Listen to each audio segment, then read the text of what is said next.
Iowa State University Center for Industrial Research and Services partnered with Aspire Cyber to deliver a cybersecurity bootcamp for federal contractors. We kicked off this 4-week bootcamp last week, and we had over 24 attendees representing 9 companies, primarily defense contractors. The attendees had great energy. It was really engaging, interactive, and they had a lot of great questions. So I know that you wish you were there. However, you're still in luck because I captured those questions and answers, and that's what I'm going to share with you in this video. So let's jump right in it because I know you're busy people, got things to do. So let's go. The first question I received during a boot camp is Microsoft Outlook a FCI asset? And the answer is yes. If you're sending or receiving FCI, so that federal contract information, via email, then that would make Microsoft Outlook an FCI asset, bringing it into scope for your FAR 52.204-21, or also known as CMMC Level 1 self-assessment. So you would have to assess Microsoft Outlook as part of your Level 1 self-assessment scope. Now, if you're not processing, storing, or transmitting FCI via Microsoft Outlook, then it's out of scope. Moving on to the next question. Is company-owned test equipment a specialized asset? So this question came up in the context of talking about the different types of assets that you will find in the CMMC Level 1 scoping guide, because there's FCI assets. Those are going to be assets that's process, store, or transmit FCI. Then you have your out-of-scope assets. Those are going to be assets that do not process, store, or transmit FCI. And then last but not least, you have your specialized assets. Those are going to be assets that are either government owned or potentially test equipment, IoT devices. Those are going to be the type of assets that are specialized, and they may or may not process, store, or transmit FCI. However, if they are truly a specialized asset, fits that criteria outlined in the scoping guide, then you would not assess those assets against the 15 CMMC Level 1 self-assessment requirements that you find in this SP 800-171. Moving right along. Is SPURS used by the DoD? So we're talking about submitting SPURS scores. As the proposed rule is written today for CMMC, there is no SPURS score for CMMC Level 1, only for CMMC Level 2, which would be 110 points maximum for your SPURS score. But if you're just looking at the points of the corresponding 15 requirements for CMMC Level 1, then there is a total of 63 points. You as a defense contractor completing a CMMC Level 1 self-assessment, someone from senior leadership would need to attest that they have completed that annual CMMC Level 1 self-assessment. No POAMs, meaning that all of those 15 basic security requirements have to be fully implemented by defense contractors that are processing, storing, or transmitting FCI that they're receiving from the Department of Defense. The reason we're doing this boot camp is because FAR 52.204-21 applies to all federal contracts. So if you are a federal contractor, if you're receiving non-public information in the performance of your contract, then you still have those same requirements that align to CMMC Level 1. You can find those requirements in this SP 800-171. Back to the original question. Yes, the SPURS score is used by the Department of Defense to track suppliers' performance.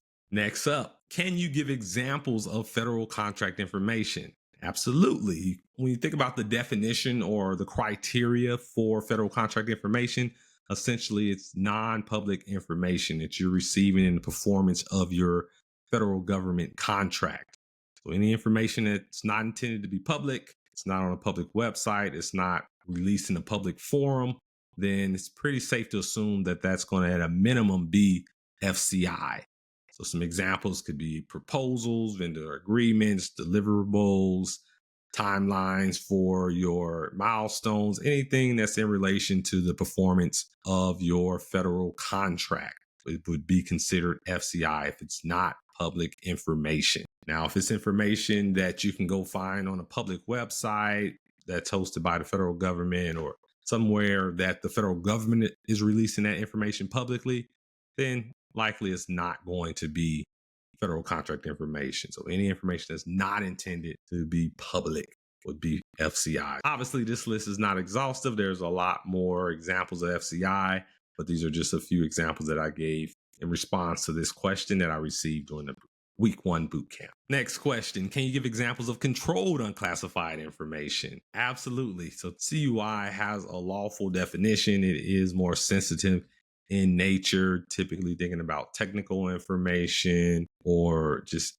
any information that could have a substantial impact on our national security if it was made public and ended up in the wrong hands. So this list is not exhaustive as well, but just some examples could be technical drawings, blueprints, personal identifiable information, statement of work. I would recommend that you go to the NARA.gov to look at their CUI registry.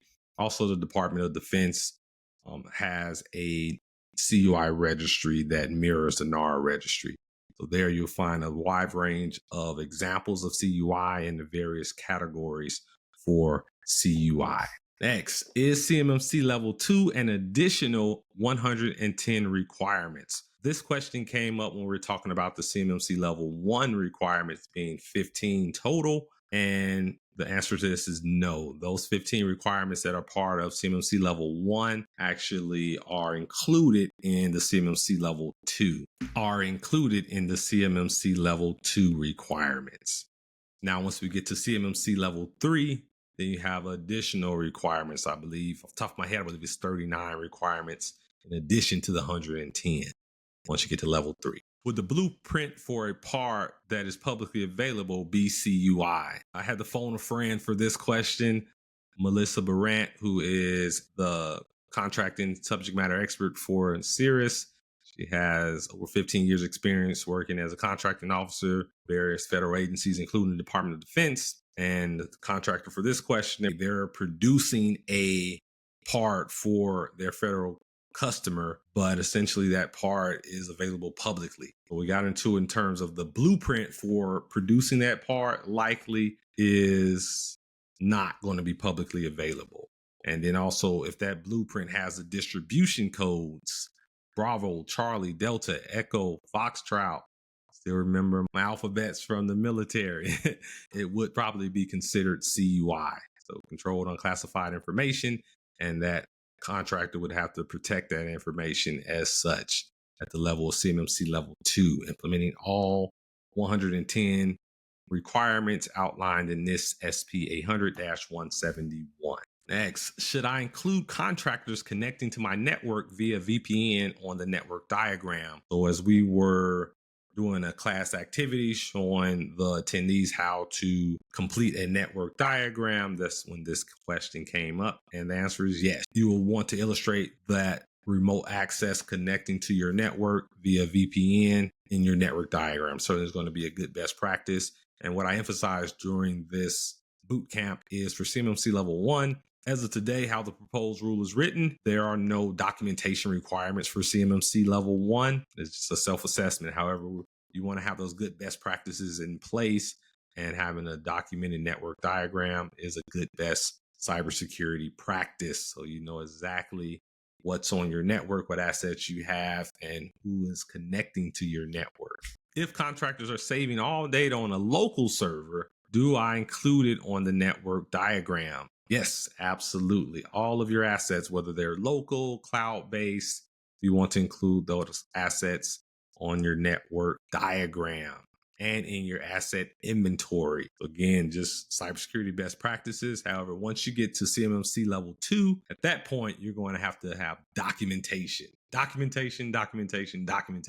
and more documentation. As someone who's preparing our company, Aspire Cyber, to become an authorized CMMC third-party assessment organization, we have to pass a CMMC Level 2 assessment that's going to be conducted by the Department of Defense. And I know firsthand there's a lot of documentation required. But again, for CMMC Level 1, as of today, there are no documentation requirements. You're just doing a self-assessment. All of your assets that are part of the assessment scope should be on your network diagram, whether it's an official CMMC Level 2 assessment or a self-assessment. You should include those. And then You can also include assets that are not included in the scope, just so you can have that visual, especially for CMMC level 1, the network diagram, the data flow diagram, the asset inventory. These are just best practices so you can have a good grasp of your assets that you need to protect. Next, is a high-level data flow diagram okay? Yes.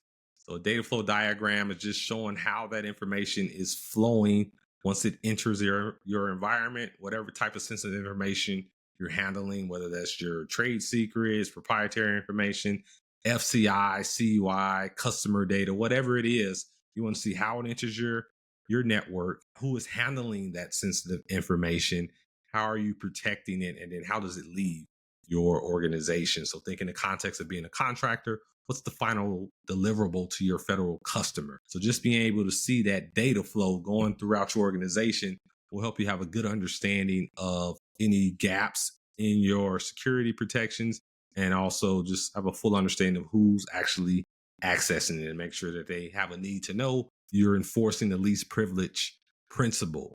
They don't need to have access to FCI or CUI, then those individuals or contractors should not have that access to know how that sensitive data is moving throughout your organization. But in summary, a data flow diagram does not have to be really detailed, including a network diagram, just as long as there's enough information outlined on that diagram that you find it usable, that you can clearly understand what's going on. It can be high level and be still valuable to you. You don't have to overcomplicate it.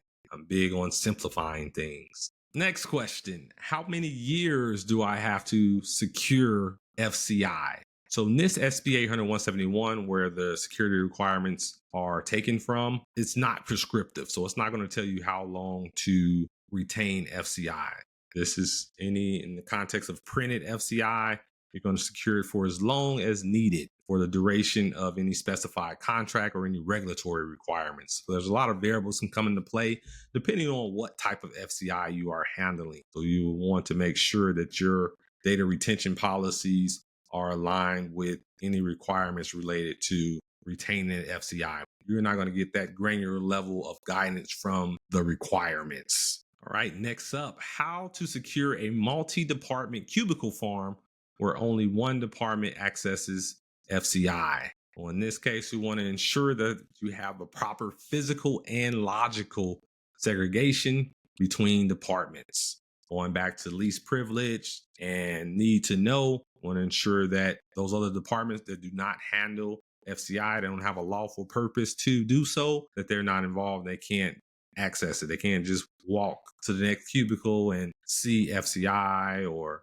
can't take it off someone's desk. You're going to have the proper physical and logical security controls in place to ensure that only those departments that need access actually can have access to it. There are many ways to do that. We're going to talk more about physical security during week 4 of the Cybersecurity Bootcamp for Federal Contractors. This was a good question. Is commercial off-the-shelf COTS software that is customized for a government agency FCI? So COTS, commercial off-the-shelf, think about just Microsoft 365 commercial, a Dell computer, app computer, just some device where it's off the shelf, it's no customization. Any customer that purchases it gets the same product. However, in the context of software, typically the government is going to require some type of customization. That's where you're likely going to have that FCI or potentially even CUI with the customization, whatever those specifications are for your federal customer that you're customizing your COTS software, then yes, likely that's going to be at a minimum FCI. And most likely, when we're talking about software for a federal agency, most likely it's going to be CUI. Keep that in mind. COTS means truly just COTS. There's no customization. And if it's truly COTS, then you're not going to have to assess the requirements against those COTS products. Those COTS products would be out of scope for your CMMC Level 1 self-assessment. All right, we're making it through these awesome questions. Does the DoD require contractors to use special asset inventory software? The person that asked this question said he heard from other consultants saying that the DoD requires a special type of software for your asset inventory. Now, I don't know the details of where you heard that information or the context. However, for CMMC Level 1, CMMC Level 2, DFAR 7012, NIST SPA 171, the DoD is not going to require any specialized asset inventory software to comply with those requirements that I just outlined. You can just use a spreadsheet. You can use whatever works for your organization.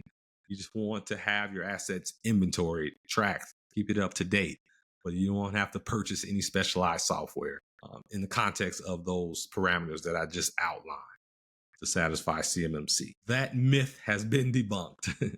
Moving right along. Can an asset that is not connected to the internet be a CUI asset? Yes. Any asset, regardless of its network connectivity, if it's processing, storing, or transmitting CUI, then it's going to be a CUI asset, unless it falls into one of those categories where it's specialized equipment. As far as just the network access having any relevance to whether it's a CUI asset or not, no, as long as it's processing, storing, and transmitting CUI, then that meets the criteria for being a CUI asset and needing to be assessed against all 110 requirements outlined in this SB 800-171, which aligns to CMMC Level 2 or DFARS 252.204-7012. Next up is the G code used to run a CNC machine considered CUI. And I learned something new from this question. I wasn't really familiar with a G code. With the additional context that the person asking the question provided, is a G code is what's used to run that CNC machine. Is uploaded to the CNC machine via USB drive, and essentially the G code, the specifications comes from that federal client. So yeah, if that G code is used to manufacture a part specified for the government, then it's likely going to be CUI. At a minimum, FCI, I would imagine. It's likely not just going to be public information. Even if the part that's produced ends up being a part that the public could purchase, if that G code with those specifications for it, unless you're downloading that G code from a public website that anyone can access and just all of that information is public, then like I said, at a minimum, it's going to be FCI, and most likely it's going to be CUI. And again, for this one, I had to phone a friend, my good friend, Melissa. She is a federal contracting guru, so she understands all the procurement and those nitty gritty details that exceeds my level of expertise. We're rounding into home base. These are the last two questions. Is any part that may be used by the government on government equipment, i.e. planes, guns, etc., considered CUI? And the answer is likely yes. Parts specified for use in government equipment are likely considered CUI if the manufacturing details are not public. So it always goes back to that public. So you think about going back to when I mentioned FCI, not intended to be public. And then CUI has even more stricter criteria and a lawful definition. If it's going to be used on any of those examples, and it's just that part that's for the federal government, information pertaining to that part, the specifications, likely is going to be CUI. Okay, we made it to the final question. Appreciate you all hanging in there with me this far. If we have multiple office locations in the same building but independent, do we need to have a separate asset inventory? So it's really up to the organization.